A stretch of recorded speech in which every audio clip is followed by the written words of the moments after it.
അവൾ ബുദ്ധിമതിയാണ്. അതായത് അവൾ ബുദ്ധിയുള്ള ആളാണ്. ബുദ്ധിമതി എന്നുള്ളതിന് ഒരു ഒറ്റ വാക്ക് അല്ല നമ്മൾ ഇംഗ്ലീഷിൽ വരുമ്പോൾ ഇൻ്റലിജൻറ്റ്. ബുദ്ധിമതിയാണെങ്കിലും ബുദ്ധിമാനാണെങ്കിലും ഇൻ്റലിജൻറ്റ് എന്ന് തന്നെയായിരിക്കും. നമുക്ക് ടെൻസിൻ്റെ ടേബിൾ നോക്കാം. അതിൽ നമ്മൾ സിമ്പിൾ പ്രസൻറ്റ് ടെൻസിൽ തന്നെയാണ് ഇപ്പോൾ ആയിരിക്കുന്ന അവസ്ഥ തന്നെയാണ് പറയുന്നത്. അപ്പോൾ ഇവിടെ വേർബ് എന്താണ്? ഇതൊരു പ്രവൃത്തിയല്ല. അതുകൊണ്ട് വേർബിൻ്റെ ഇവിടെ എസ് അങ്ങനത്തെ കാര്യങ്ങളെക്കുറിച്ച് നമ്മളിപ്പോൾ ചിന്തിക്കേണ്ട. പിന്നെ എന്താണ് ഇവിടെ വേർബായിട്ട് വന്നിരിക്കുന്നത്? ആകുന്നു എന്നുള്ളതാണ്. അപ്പോൾ അതിൻ്റെ ഈസ് ആയിരിക്കുമോ, ആം ആയിരിക്കുമോ, ആറായിരിക്കുമോ ഇവിടെ യോജിക്കുന്നത്? ഷീയുടെ കൂടെ എപ്പോഴും ഈസ് ആയിരിക്കും യോജിക്കുന്നത്. ഐ ആയിരുന്നെങ്കിൽ ആം വന്നേനെ, എന്തെങ്കിലും ഒരു പ്ലൂറൽ ആയിരുന്നെങ്കിൽ ആറ് വന്നേനെ. അപ്പോൾ ഇവിടെ നമുക്ക് യോജിക്കുന്നത് അവൾ ആകുന്നു, അവൾ ബുദ്ധിമതിയാകുന്നു എന്നുള്ള അർത്ഥത്തിൽ സിമ്പിൾ പ്രസൻറ്റ് ടെൻസിൽ ഷീ ഈസ് എന്നാണ് വരുന്നത്.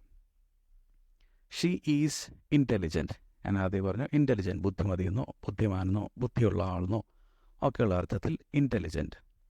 ഇനി ഇതിലെ ഓരോ വാക്കുകൾ നമുക്ക് നോക്കാം.